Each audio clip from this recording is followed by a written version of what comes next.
اور کل یگ کے آخری اوتار ہے کل کے اوتار، جس کا نام قرآن مجید میں لکھا گیا ہے محمد صلی اللہ علیہ وسلم.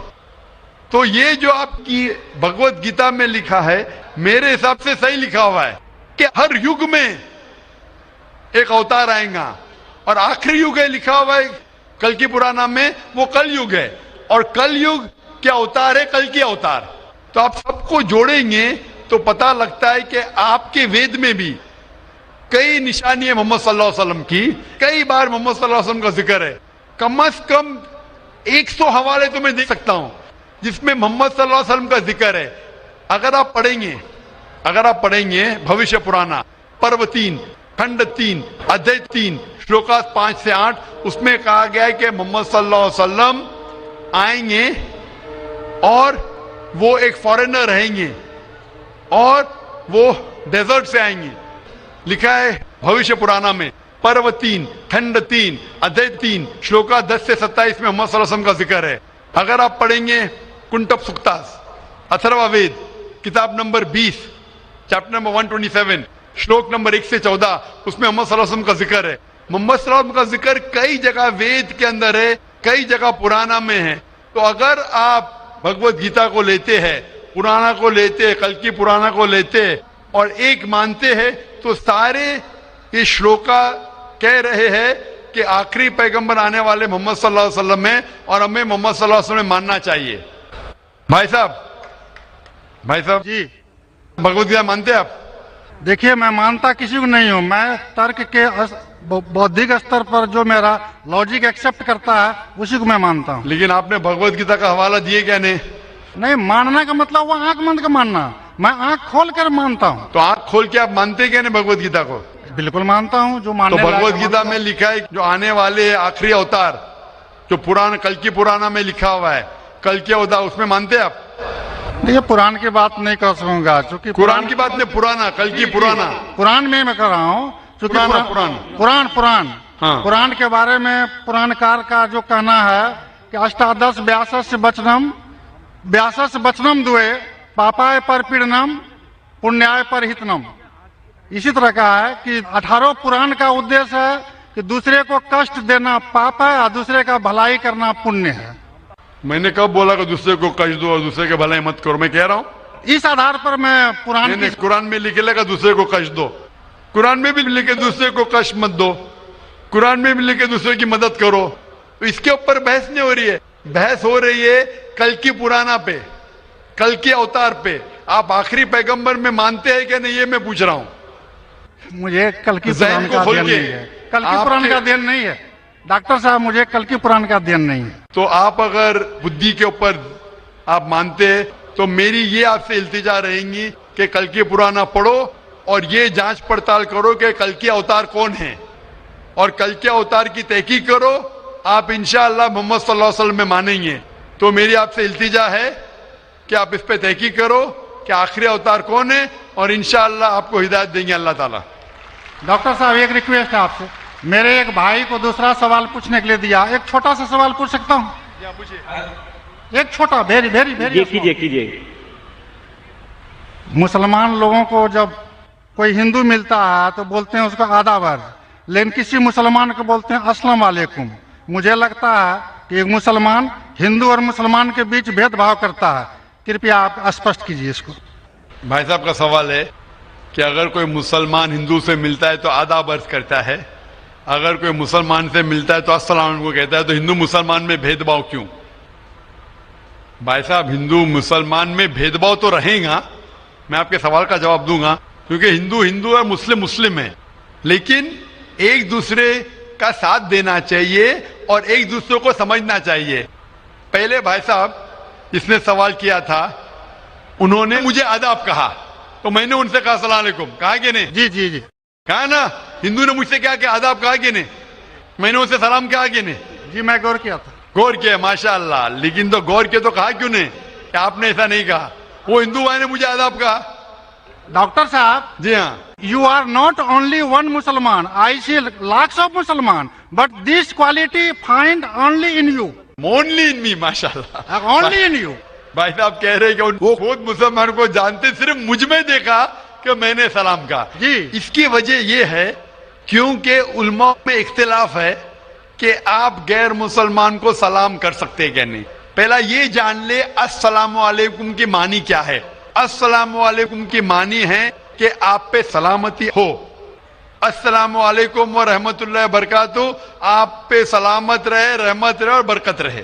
نا اس میں اختلاف ہے مسلمانوں میں، مسلمان علماء میں، کہ آپ غیر مسلمان کو سلام کر سکتے کہنے، غیر مسلمان کے سلام کا جواب دے سکتے. اس میں اختلاف ہے کیونکہ ایک حدیث ہے جس میں اللہ کے رسول فرماتے ہیں، کیونکہ ایک حدیث ہے جس کے اندر یہود لوگ مسلمان کو کہتے السلام علیکم.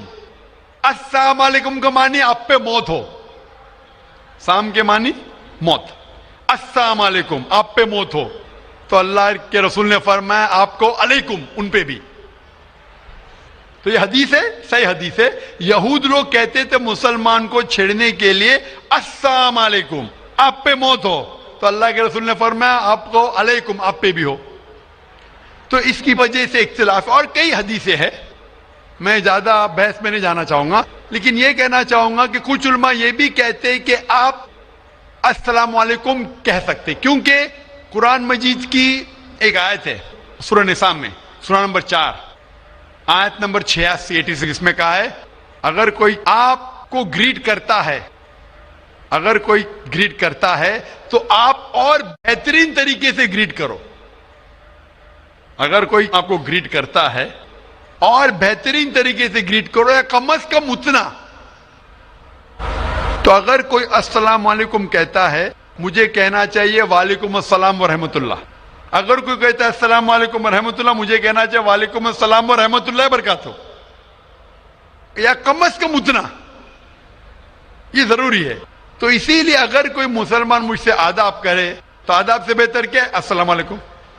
اور اللہ کے رسول کے لیے کہا گیا، محمد صلی اللہ علیہ وسلم کے لیے اللہ فرماتے ہیں، جو میں نے تقریر میں بیان کیا سورہ انبیاء میں سورہ نمبر 21 آیت نمبر 107 میں، وما ارسلناک الا رحمت للعالمین، کہ ہم نے محمد صلی اللہ علیہ وسلم کو نہیں بھیجا لیکن رحمت بنا کے سارے انسانوں کے لیے، سارے عالم کے لیے. تو جب محمد صلی اللہ علیہ وسلم سارے انسانوں کے لیے رحمت بن سکتے تو کیا میں السلام علیکم ورحمۃ اللہ نہیں کہہ سکتا ہوں؟ تو اس بنیاد پہ علماء کا اختلاف ہے کہ السلام کہہ سکتے. کہنے میں ان علماء میں مانتا ہوں جو کہتے ہیں کہ آپ غیر مسلمان کو سلام کہہ سکتے اور جواب بھی بہترین دے سکتے. اسی لیے جب بھائی صاحب نے کہا آداب تو میں نے کہا السلام علیکم، کہ میرے حساب سے السلام علیکم اور بہتر ہے، آداب سے بہتر ہے السلام علیکم، کہ آپ پہ سلامتی ہو، رحمت ہو اور برکت ہو. تو بھائی صاحب میرے نزدیک غیر مسلمان کے لیے سلامتی چاہنا اچھی چیز ہے، اور اسی لیے میں آپ کے لیے سلامت چاہتا ہوں. بھائی صاحب یہ lot of thanks to you sir. میں سلامت چاہتا ہوں، اور لیکن صرف منہ سے نہیں، میں چاہتا ہوں عمل سے آپ سلامتی پاؤ. اسی لیے میں کہتا ہوں کہ تحقیق کرو کل کے اوتار کے بارے میں، آخری پیغمبر کے بارے میں، محمد صلی اللہ علیہ وسلم کے بارے میں، تو آپ کو سلامتی اس دنیا میں رہیں گے اور آخرت میں بھی انشاءاللہ.